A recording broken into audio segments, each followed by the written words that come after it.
레이나 호텔 42층, 통유리 너머로 서울의 불빛이 흩뿌려진다. 천여리는 하얀 장갑을 낀 손으로 와인잔을 들어 올렸다. 완벽한 미소, 흠잡을 데 없는 자세. 하지만 그녀의 시선은 창가에 서 있는 흐릿한 형체를 정확히 좇고 있었다. 젊은 여자였다. 물에 젖은 머리카락, 텅 빈 눈으로 이쪽을 바라보는. 여리는 표정 하나 바꾸지 않은 채 와인을 한 모금 넘겼다. 10년이었다. 이런 존재들과 함께 살아온 지가. 대표님, 다음 일정은? 비서 엄지수의 목소리에 여리가 고개를 돌리자 창가의 형체는 사라져 있었다. 늘 그런 식이었다. 나타났다가 사라졌다가. 마치 그녀에게 뭔가를 말하고 싶은 것처럼. 괜찮아. 먼저 가봐. 혼자 남은 여리는 장갑을 벗지 않은 손끝을 내려다보았다.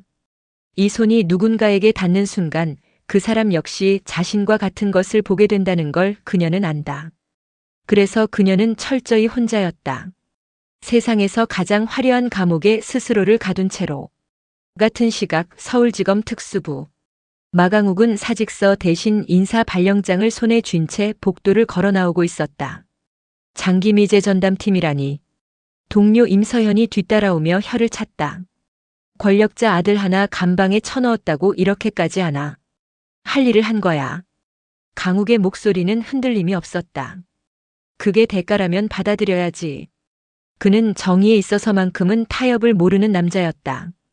차기 대권주자의 아들이 살인을 저질렀다는 증거를 잡았을 때 위에서 수많은 압력이 내려왔지만 그는 굴하지 않고 기소를 밀어붙였다.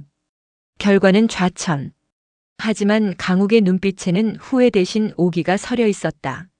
장기미 재전담팀 사무실에 도착한 그의 책상 위에는 두툼한 파일 하나가 놓여 있었다. 3년 전 한강 인근에서 신원 미상의 여성 시신이 발견된 사건. 수사는 흐지부지 종결되었고 그 이후로 아무도 손대지 않은 파일이었다. 이걸 다시 파헤쳐보지. 강욱이 파일을 펼치며 중얼거렸다. 며칠 후 강욱은 사건 재수사를 위해 시신이 처음 유기됐던 것으로 추정되는 야산으로 향했다. 밤이 깊어가고 있었고 손전등 불빛만이 그의 길을 밝혔다. 그런데 저 앞 낯선 실루엣이 서 있었다. 검은 코트를 입은 여자가 마치 무언가를 찾는 듯 땅을 훑고 있었다. 거기 누구십니까? 강욱이 소리쳤다. 천여리였다. 그녀는 놀란 기색도 없이 천천히 돌아섰다. 그 서늘한 눈빛에 강욱은 순간 말을 잃었다. 이 야심한 시각에 이런 외진 곳에 홀로 서 있는 여자라니. 여기서 뭐 하시는 겁니까? 강욱이 신분증을 꺼내 보이며 물었다. 서울지검입니다. 여리는 대답 대신 옅은 미소를 지었다. 검사님이 여긴 어쩐 일이세요? 그녀는 되물으며 그의 시선을 피하지 않았다. 강욱은 이상하게도 그 눈빛에서 눈을 뗄 수 없었다. 슬픔과 고독 그리고 뭔가를 감추고 있는 사람 특유의 팽팽한 긴장감이 느껴졌다. 우연이겠죠. 강욱이 먼저 말을 돌렸다. 죄송하지만 여긴 위험할 수 있으니 돌아가시는 게. 그때 여리의 뒤편에서 물에 젖은 여자의 형체가 다시 나타났다. 여리의 표정이 순간 굳었지만 강욱은 아무것도 보지 못한 채 의아한 얼굴로 그녀를 바라볼 뿐이었다. 실례할게요. 여리는 서둘러 자리를 떴다. 강욱은 멀어지는 그녀의 뒷모습을 보며 알 수 없는 기시감에 사로잡혔다. 일주일 후 강욱은 사건 관련 제보를 받고 폐건물을 찾았다. 그런데 그곳에도 여리가 있었다. 이번엔 그녀 쪽에서 먼저 흠칫 놀랐다. 또 뵙네요. 강욱이 묘한 표정으로 다가섰다. 우연이라기엔 좀 이상한데요. 제가 그렇게 수상해 보이나요? 여리가 되받아쳤다. 하지만 그녀의 머릿속은 복잡했다. 억울하게 죽은 여자의 혼령이 자신을 이곳으로 이끌었고 그 자리엔 어김없이 이 검사가 있었다. 세 번째 만남은 레이나 호텔 뒤편 골목에서 이루어졌다. 그 순간 강욱은 확신했다. 이 여자는 뭔가를 알고 있다. 천여리 씨죠? 레이나 호텔 대표. 강욱이 물었다. 3번이나 같은 사건 현장 근처에서 마주쳤습니다. 우연이라고 하기엔 너무 잦은데요. 여리는 잠시 그를 응시했다. 이 남자에게라면 어쩌면 제안 하나 할게요. 그녀가 낮은 목소리로 말했다. 제가 검사님이 찾는 그 사건에 대해 알고 있는 게 있다면요? 그럼 말씀해 주시죠. 대신 조건이 있어요. 여리의 입가에 서늘한 미소가 걸렸다. 정말 나랑 손잡을 자신 있어요? 강욱은 이 뜬금없는 질문에 헛웃음을 지었다.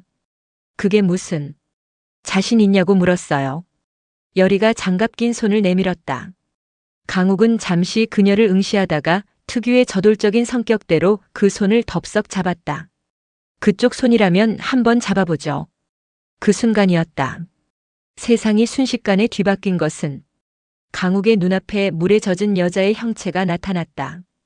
텅 빈 눈으로 자신을 응시하는 그 존재를 보는 순간 서울지검 에이스 검사의 얼굴은 새하얗게 질렸다. 으악. 강욱은 비명을 지르며 여리의 등 뒤로 몸을 숨겼다. 평소에 강직하고 흔들림 없던 모습은 온데간데 없었다. 여리는 그런 그를 보며 처음으로 정말 오랜만에 소리내어 웃었다. 이제 알겠죠? 제가 왜 혼자 지내는지. 강욱은 여전히 덜덜 떨면서도 여리의 어깨 너머로 그 형체를 힐끔거렸다. 저게 뭡니까 대체. 제가 보는 세상이에요. 여리의 목소리에 처음으로 씁쓸함이 묻어났다. 이제 검사님도 보이겠지만요. 이튿날부터 강욱의 일상은 완전히 뒤바뀌었다. 눈을 감아도 떠도 그 서늘한 형체의 잔상이 어른거렸다. 그는 결국 참지 못하고 레이나 호텔 대표실로 찾아갔다. 이거 어떻게 없애는 겁니까? 강욱이 다급하게 물었다. 여리는 서류에서 시선을 떼지 않은 채 답했다. 안 없어져요. 저도 10년째 못 없앴거든요. 그럼 저도 평생 이렇게 제 손을 놓으면 원래대로 돌아올 거예요. 지금은 접촉 여파가 남아있는 것뿐. 여리가 마침내 고개를 들었다. 그러니 이제 용건 없으시면. 용건 있습니다. 강욱이 단호하게 말을 끊었다. 그 여자 야산에서 저를 보고 있던 그 귀신. 3년 전 사건의 피해자와 관련 있는 거 아닙니까? 여리의 표정이 순간 흔들렸다. 이 남자 생각보다 눈치가 빠르다. 어떻게 확신하시죠? 확신 안 해요. 하지만 3번이나 같은 장소에서 만났고 대표님은 매번 뭔가를 찾는 사람처럼 굴었으니까요. 강욱이 그녀의 책상 앞에 바짝 다가섰다. 저는 그 사건 범인을 잡아야 합니다. 그 여자를 편안하게 보내주고 싶어요. 여리가 담담히 말을 이었다. 그게 제가 이 능력을 가지고도 살아가는 유일한 이유예요. 두 사람 사이에 미묘한 침묵이 흘렀다. 서로 다른 이유였지만 목적지는 같았다. 거래하시죠. 강욱이 손을 내밀었다. 저는 대표님의 눈이 필요하고 대표님은 제 수사력이 필요할 겁니다. 여리는 그의 손을 물끄러미 바라보았다. 이 남자와 다시 손을 잡는다는 건 또 그 오싹한 세계를 함께 봐야 한다는 뜻이었다.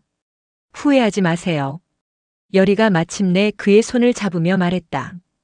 두 사람의 뒤편 창밖 그림자 속에서 강민환이 그 모습을 조용히 지켜보고 있었다.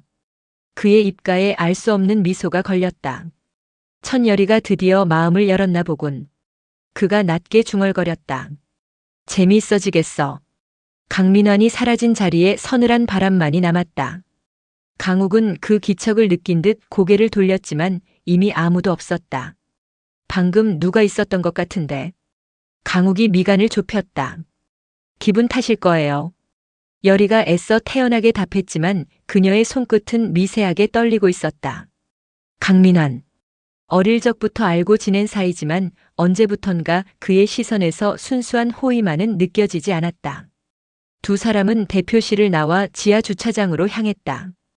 여전히 맞잡은 손 때문인지 강욱의 눈에는 복도 곳곳에 서성이는 흐릿한 형체들이 하나둘 보이기 시작했다. 저것도 귀신입니까? 강욱이 엘리베이터 구석을 가리키며 속삭였다. 호텔 오래됐잖아요. 여기저기 사연 없는 곳이 없죠. 여리가 무심하게 답했다. 그녀에게는 이미 익숙해진 풍경이었지만 강욱의 얼굴은 점점 하얗게 질려갔다. 지하 주차장에 도착했을 때 여리의 걸음이 문득 멈췄다. 저 멀리 기둥 뒤에서 그 익숙한 형체물에 젖은 머리의 여자가 다시 나타난 것이다. 이번엔 손짓을 하고 있었다. 마치 따라오라는 듯이. 드라마가 끝나도 이야기는 계속된다. 킹무비박.